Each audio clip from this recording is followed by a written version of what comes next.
Hello students, आज हम 6th class का 7th चैप्टर पौधों को जानिए उसका एक और टॉपिक करेंगे और जिसमें हम पौधे का एक और भाग करने वाले हैं फूल, जिसे हम पुष्प भी कहते हैं और इंग्लिश में हम कहते हैं फ्लावर। तो उसके बारे में बात करेंगे कि फूल क्या होते हैं, इनका क्या कार्य होता है और आपको एक एक्टिविटी के द्वारा मैं आपको फूल दिखाऊंगी भी और उसकी संरचना को बताऊंगी भी। तो शुरू करते हैं बेटे, लेकिन इससे पहले आप ये जानना बहुत आवश्यक है कि फूल या पुष्प जो होते हैं ये पौधे के जनन अंग होते हैं। जनन अंग का मतलब होता है जिनसे नई संतति उत्पन्न होती है। तो यानी कि नर और मादा भाग दोनों ही फूल में या पुष्प में पाए जाते हैं। तो शुरू करते हैं और एक एक पार्ट को हम फ्लावर के पढ़ते हैं। ठीक है बेटा, ये देखिए, ये आपके लिए मैंने हिबिस्कस प्रजाति का फ्लावर लिया है जिसे हम कहते हैं, ये है चाइना रोज और हिंदी में इसको हम कहते हैं गुड़हल। क्या कहते हैं? गुड़हल। ये मैंने कुछ फूल थे मेरे, उनकी पत्तियां भी हैं। ठीक है, ये पंखुड़ियां। तो यहाँ देखिए आप कि ये एक फ्लावर है, किसका? गुड़हल का फूल है। तो गुड़हल के फूल के पार्ट्स को मैंने दिखाने के लिए, पुष्प के भाग को आपको दिखाने के लिए, किसी भी पुष्प के भाग को दिखाने के लिए मैंने गुड़हल का फूल ले लिया आपके लिए यहाँ पे। तो आप देखिए, सबसे पहले जब हम शुरू करते हैं कि कौन कौन से पार्ट्स होते हैं, तो ये देखिए, ये डंडी, ये फूल की डंडी है और इसके ऊपर ये क्या है? छोटी छोटी हरी पत्तियां हैं। इनको कहते हैं बेटा सेपल्स। इंग्लिश में कहते हैं सेपल्स और हिंदी में कहते हैं हम इन्हें बाह्य दल। बाह्य दल, दल का मतलब होता है झुंड, झुंड या समूह। यह एक समूह है हरे रंग की पत्तियों का। अब इसका क्या कार्य है? ये जो पंखुड़ियां है ना बेटा, इनको ये समेट के रखता है। बाह्य दल समेट के रखने का मतलब सुरक्षा प्रदान करता है, इनको इधर उधर हवा वगैरह से गिरने नहीं देता है। जब हम इस बाह्य दल को हटाएंगे आराम से, कोई जल्दी नहीं है, तो अंदर के भाग हमें दिखाई देंगे फूल के। तो सबसे पहले अंदर का भाग कौन सा दिखाई दे रहा है? ये आ गई पंखुड़ी। अब पंखुड़ी जो होती है, हर एक जो पौधा होता है उसके फूल की पंखुड़ी का रंग जो होता है वो अलग अलग होता है। किसी का पीला होता है, किसी का लाल होता है, किसी का गुलाबी होता है, किसी का सफेद होता है। इसका लाल है। तो जब पंखुड़ी जो होती है ये क्या करती है? इंसेक्ट्स को अट्रैक्ट करती है, यानी कि कीटों को आकर्षित करती है अपनी ओर। और वे कीट, मधुमक्खी है जैसे या भंवरा है, वो क्या करते हैं? इसके फूलों के रस को चूस लेते हैं, वो उसका भोजन होता है। तो चूसने के बाद हमने पढ़ा था ना फर्स्ट चैप्टर में कि फूलों का रस जो मधुमक्खियों द्वारा इकट्ठा किया जाता है उसे हम कहते हैं मकरंद। तो वो यह फूलों का रस जो होता है इसके अंदर जो है पंखुड़ी के अंदर, उसको ही मकरंद कहते हैं। चलिए, इसका भी काम हो गया। अब इसको हम हटा दें, पंखुड़ियों को भी हटा देते हैं। पहले आप इसकी संख्या ज्ञात कीजिए कितनी है। एक, गुड़हल के फूल में कितनी पंखुड़ियां हैं? ये हो गई 2 और ये है 3 और ये देखिए बेटा 4। एक मेरे से टूट गई थी। ठीक है बेटा, तो वैसे 5 होती हैं। देखिए, एक फूल की मैंने हटाई भी हुई है। तो 1, 2, देख रहे हैं आप, 3 ये है और 2 ये है। तो इसमें भी 5 ही थी, एक मेरे से टूट गई थी। तो गुड़हल के फूल में कितनी पंखुड़ियां होती हैं? 5 होती हैं। अब इस तरीके की संरचना आपके सामने आती है। अगर मैं किसी और फूल की ले लूं, मेरे पास है, तो मैं इस तरीके की आपको दिखाना चाहूंगी। ये, ठीक है, ये है। ये जो संरचना होती है इसको हम कहते हैं आपका स्त्री केसर, फूल का स्त्री केसर। अगर मैं इसको बनाती हूं तो ये कुछ इस तरीके का बनेगा, स्त्री केसर बनेगा इस तरीके का। और ये जो नीचे का फूला हुआ भाग है इसका, ये ऐसे बन जाएगा। ठीक है ना? और फिर क्या है? नीचे डंडी है, तो डंडी को ऐसे बना दीजिए। ठीक है बेटा। और फिर हमने क्या हटाए थे? इसके छोटे छोटे ये हटाए थे ना बाह्य दल, तो इसके बाह्य दल भी बना दीजिए। ठीक है ना?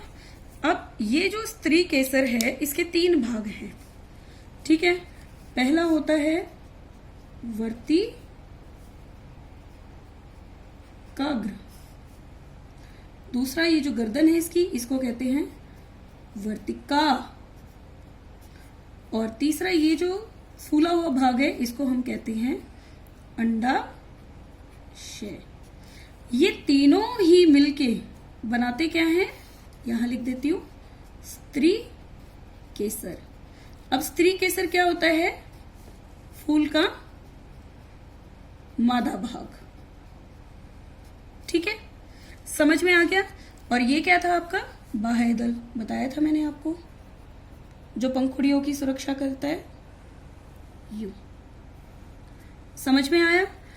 अब आप ध्यान दीजिए कि इसमें वर्तिकाग्र कहां पर है, वर्तिकाग्र लिखा है ना, इसमें वर्तिकाग्र कहां पर है, तो ये डार्क कलर के मैरून रंग के, ये देखिए गोल संरचनाएं दिख रही है आपको, और ये टोटल 5 हैं, 1 2 3 4 5, ये कहलाती हैं इसकी वर्तिकाग्र।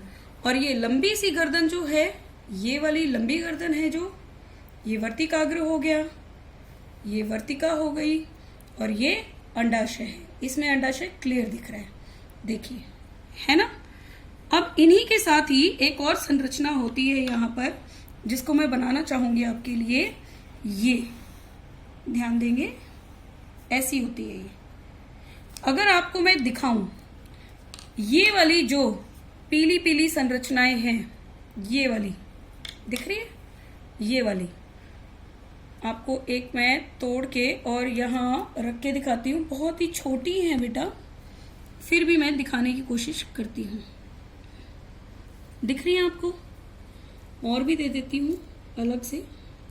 ये देखिए, इनको अगर ये टूट जाती है बहुत जल्दी, बहुत ही हल्की सी एक अगर मैं निकालूं तो ये देखिए, फिर से एक और निकाल के रख दी है मैंने, ये देखिए, देखिए ये जो संरचनाएं हैं इनको हम कहते हैं पुंकेसर। क्या कहते हैं, पुंकेसर। अब पुंकेसर में आपको 2 पॉइंट्स दिख रहे होंगे, देखो, एक तो मोटे वाला भाग है ऐसा, और एक डंडी है ना, ऊपर से मोटा है, नीचे से डंडी है। तो ऊपर वाला भाग जो होता है इसको हम कहते हैं परागकोश। यहां पे लिख देती हूँ मैं इनको साइड में रख के। ये जो है इसको कहते हैं परागकोश, और इसकी जो डंडी है ये वाली इनको कहते हैं पुतंतु। क्या कहते हैं, पुतंतु। और ये दोनों ही मिलके क्या बना रहे हैं, पुंकेसर। क्या बना रहे हैं, पुंकेसर। अब पुंकेसर क्या है, नर भाग है, यह है पुष्प का नर भाग है। ठीक है, एक और पुंकेसर इस साइड भी बना सकते हैं अगर हम बनाना चाहें तो, ऐसे ये बन गया। ठीक है, अब क्या रह गया हमारा, बाह्य दल हो गया, स्त्री केसर हो गया, पुतंतु ये पुंकेसर हो गया। रह का क्या रह गया है जो हमने नहीं बनाया, ये नहीं बनाया ना, ये रह गया है। तो इसकी पंखुड़ी बनाइए, ऐसे ऐसे ऐसे, और ये ऐसे बन गया आपका फ्लावर। पुष्प की संरचना तैयार है। अब ध्यान देने वाली बात है कि हमने कितने पार्ट्स किए, पुष्प के कितने भाग किए हैं, बताइए। सबसे पहले हमने क्या हटाया था, बाह्य दल, है ना, सॉरी, बाहरी भाग होता है, हरे रंग का होता है। दूसरा क्या किया था हमने, बताइए, क्या हटाया था इसके बाद, ये क्या है, क्या था, हमने लिखा ही नहीं, क्या था ये, पंखुड़ी। क्या है, पंखुड़ी। तीसरा क्या है, स्त्री केसर।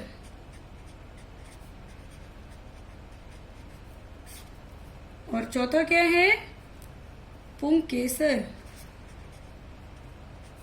तो किसी भी पुष्प के मेन 4 भाग होते हैं, पुंकेसर, नर भाग, स्त्री केसर, मादा भाग, पंखुड़ी, जो लाल रंग की होती है या कलरफुल होती है, और बाह्य तल। ठीक है, मेरे को ऐसा लगता है बेटा अब आपको अच्छी तरह ये आपके पुष्प की संरचना अच्छी तरह से समझ में आ गई होगी। एक और चीज मैं जो बताना चाहूंगी आपको, ध्यान देंगे, ये आपके क्वेश्चन भी है पेपर में आ जाता है कई बार, कि जब आप इसके यहाँ पे ये अंडाशय है, देखिए ये अंडाशय है, ऐसा ही है, देखो है ना। इस अंडाशय को जब आप ऐसे काटेंगे, यूं मैंने काट दिया है, तो इसके अंदर कुछ गोल गोल छोटी छोटी संरचनाएं हैं। ध्यान से देखने की कोशिश करेंगे, मैं आपको निकाल के दिखाने की भी कोशिश करूंगी। देखिए, दिख रही है? दिख रही है पिन पे? नहीं दिख रही है तो और दिखा देते हैं। ये देखिए कितनी सारी, मैं इनको दबा के भी निकालने की भी कोशिश कर सकती हूँ। ये देखिए अलग से ही दिख रही है। ये अंडाशय हाथ में ही आ गया है, कोई बात नहीं, इसको देखने की कोशिश करते हैं फिर भी। तो इसके अंदर ये देखिए गोल गोल संरचनाएं हैं, ये रही है ना बेटा, ये क्लियर दिख रही है अब यहाँ पे, ये देखिए। ठीक है, ये जो छोटी छोटी गोल संरचनाएं हैं जो अंडाशय के अंदर होती हैं, यहाँ पे ये, इनको कहते हैं बीजांड। बीजांड जो है बाद में जाकर बीज बन जाते हैं, और पूरे अंडाशय का यहाँ पर बाद में क्या बन जाता है? फल। बड़ा ही इंपॉर्टेंट क्वेश्चन आता है कि बीज किससे निर्मित होते हैं, फूल के किस भाग से, तो आप लिखेंगे बीजांड से। फल किसका प्रतिरूप है, तो आप लिखेंगे अंडाशय का। अंडाशय किस में बदल जाता है, उल्टा करके भी क्वेश्चन आ जाता है, तो फल में बदल जाता है। बीजांड बाद में किस में बदल जाते हैं, फल के बीज में बदल जाते हैं। समझ में आया? बड़ा इंपॉर्टेंट क्वेश्चन है, ये आता है, जरूर आता है। एक और क्वेश्चन आता है कि कौन से पौधे के फूल के जो आपके ये होते हैं पंखुड़ियां, ये जुड़ी हुई होती हैं। जुड़ी पंखुड़ियां किसकी होती हैं? वो होती हैं आपकी धतूरे की। किसकी होती है? धतूरे की। ठीक है, और ये सब अलग अलग थी ना, जुड़ी हुई नहीं थी, अलग अलग थी सारी, देखो अलग से ही दिख रही हैं। तो अलग पंखुड़ियां किसकी होती हैं? स्वतंत्र जिसे हम कहते हैं। अलग पंखुड़ियां किसकी होती हैं? ये क्या है बताओ? गुड़हल। तो एक ये क्वेश्चन भी जरूर आता है। डायग्राम आ जाता है 5 नंबर का बनाने के लिए। देखिए इस पे अभी भी अंडाशय लगा हुआ है।